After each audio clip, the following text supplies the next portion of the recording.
Hey guys, welcome to this week's podcast episode. I've got a fantastic guest for the audience today, Dave Fivecoat. He's got previous military experience and he's now an entrepreneur. He's founded a business company organization helping entrepreneurs grow. He does business consulting and he's here to talk to us about grit and how to develop it, what it is, and how to use it in your business. So I'm really happy and excited to welcome Dave to the show. So Dave, welcome. Hey, thanks, Chris. Thanks for having me on. Really have enjoyed listening to your show over the last couple weeks. Yeah, I love having you on the show, and I think the audience would really um, get inspired by your story. So tell your backdrop, your experience, and how it led you to do what you're doing today. Yeah. I went to college at West Point, the United States Military Academy, and was commissioned as a second lieutenant. I served in the Army for 24 years. I retired as a colonel, and along the way, I did tours to Afghanistan, three tours to Iraq, a tour in Kosovo, and a tour in Bosnia. After I retired in 17, I worked for another company for a couple of years, and then at the beginning of COVID, I decided that I should found my own company, uh, the Fivecoat Consulting Group. I've been on the journey as an entrepreneur for the past 4, almost 5 years now, and along the way, I've been able to help people and organizations through business consulting, executive coaching, and a little bit of leadership talks and workshops. Yeah, so that's sort of the short backstory. Yeah. Yeah, I love that. And really, I think some of the best entrepreneurs I've had on the show are actually they have military background. One was like a Navy SEAL. West Point is one of the top military academies. And so talk about grit in this context of entrepreneurship, because you talk about six components of grit. Define what is grit, how is it different than resiliency, and how can I use it? Yeah, actually, like many of us that made it through COVID, my big COVID project was actually writing the book on grit. And I thought it was sort of appropriate at that point in time as we were all struggling to get through this. It was an uncertain end. We didn't know where it was going or how it was going to turn out. And so I had been talking to a client that I thought wanted some business consulting, and she said, "Hey, you're kind of gritty. Why don't you write a book on grit?" And that sort of served as the inspiration. The light went off, and I was like, "Huh, well, maybe she's got something there." And so I sat down to to put some thoughts together and test drove it with some different audiences, and eventually, after about 9, 10 months, published the book Grow Your Grit. It's still available on Amazon. Just came out with an audiobook because I didn't originally do an audiobook because I wasn't sure if it was going to sell. And so I was like, well, I won't pay the extra money to do the audiobook, but it's gone great and had a lot of folks ask for an audiobook. So just released the audiobook about 2 months ago. That's the sort of the grit story, but grit, as I define it, is the perseverance to accomplish your long-term goals. The godfather of grit out there is Angela Duckworth from the University of Pennsylvania, who did some really groundbreaking studies in grit. Uh, I consider it a little bit different than she does. She says that you have to have both passion and perseverance. I think passion is important, and it really helps to fuel your grit. But a lot of us do things day in, day out that would be considered gritty that we're not particularly passionate about. I'm sure your audience, does a lot of billing, and that's a particularly gritty task that requires a lot of perseverance to accomplish. But folks uh, aren't really filled with passion on billing or some of the other sort of mundane, sort of gritty things that we have to do to make our businesses work. Yeah, I really love this idea. And one kind of you talk about the six components and purpose, goal, perseverance, resilience, courage, and motivation. And what I've really been fascinated with military training is the ability to really stay calm in the face of, bullets flying at you, people dying around you, and to execute and make smart decisions. So where does grit play into all of that? Yeah, so the one that I like to talk about a lot is the courage aspect of it, and I think that's something that your audience will resonate with as well.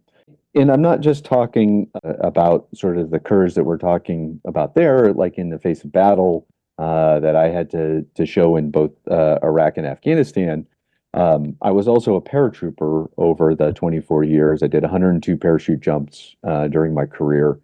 And it was fascinating to look back on it and see how the Army dealt with that fear and adrenaline that everybody has whenever they jump out of a plane, whether it's jump number one or jump number 102.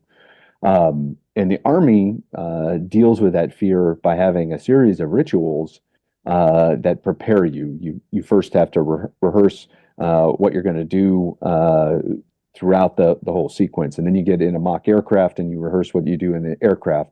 And then when you get on the aircraft, you do a series of sort of things that's a group exercise to sort of help you overcome your fears. The jump master will say 10 minutes, and everybody in the aircraft will echo 10 minutes. And that whole ritual helps us get ready to overcome that fear of actually jumping out of a perfectly good airplane.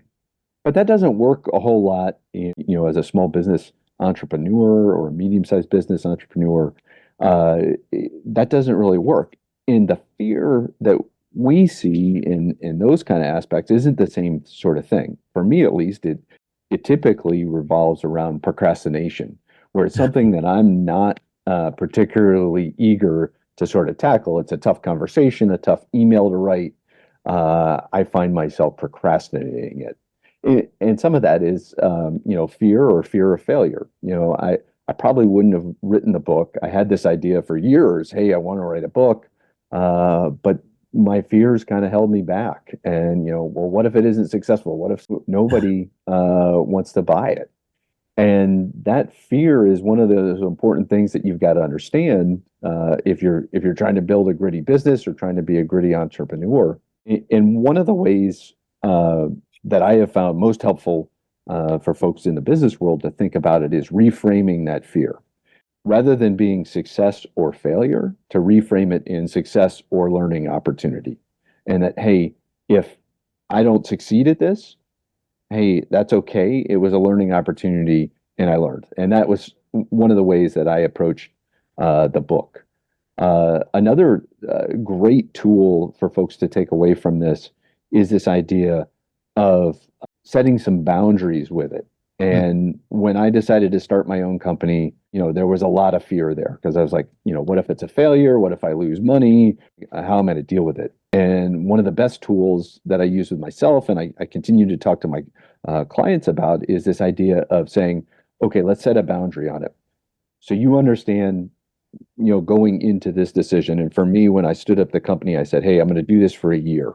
And if I get to the year mark and it hasn't made money and it isn't going well, I will close down. At that point in time, I had a website and a couple other things. I'll close down the website and I will start sending resumes out and try to find a quote unquote normal job. So for me, those two tools, that idea of reframing it into success and also learning opportunity, or setting some boundaries on it when you have a big decision like starting a company or whatever, and say, hey, I'm going to assess it in a year, are incredible tools to help overcome that fear that we all have. Yeah. Yeah, and you talked about, because a lot of the audience is, especially the medical professionals listening, we have a innate or kind of socially conditioned fear of failure, and that can be a significant barrier to achieving our goals. And what I love is how you talk about reframing and kind of reframing it as a learning experience, and failure is not final. So, based on your experience in combat and as a coach, what advice do you have for someone struggling to overcome this fear of failure in pursuit of their gritty goals? Yeah. So I have a lot of clients that are dealing with the struggle to sort of accomplish their goals, and there are things that are holding them back. I think one of the great things about having an executive coach is just somebody to talk to about it and ask you questions and provide some accountability to help move you forward. The reframing exercise is an incredible tool, and then also this idea of setting some boundaries and saying, hey, I'm going to take this risk for a year, and if it doesn't work out, it's okay, and sort of understand what you have potential that you can lose at that point in time. But the executive coaching clients, the power of executive coaching is having that person that asks you those good questions, gets you to wrestle with that problem and come up with your own solution and how to solve it. Yeah, yeah, And I that love has that. been incredibly rewarding for me as an executive coach. Yeah. Yeah, I love that. And I really learned, I didn't, your idea of setting boundaries and just kind of setting time frames and leaving it at that, just leaving it on the table. If it doesn't work out, then you just move on. Um, Next question is cultivating grit in organizations. And, to today's organizations, you've got extensive experience with Fortune 500 executives, military. What strategies do you recommend for leaders looking to build a gritty organization and team that's resilient, focused on long-term goals? Yeah, the thing that I find the most powerful with helping build gritty organizations is bringing the group together and coming to a consensus on what our values are. And it's not sort of the standard values. You sort of have to get beyond what I would call the table stakes values.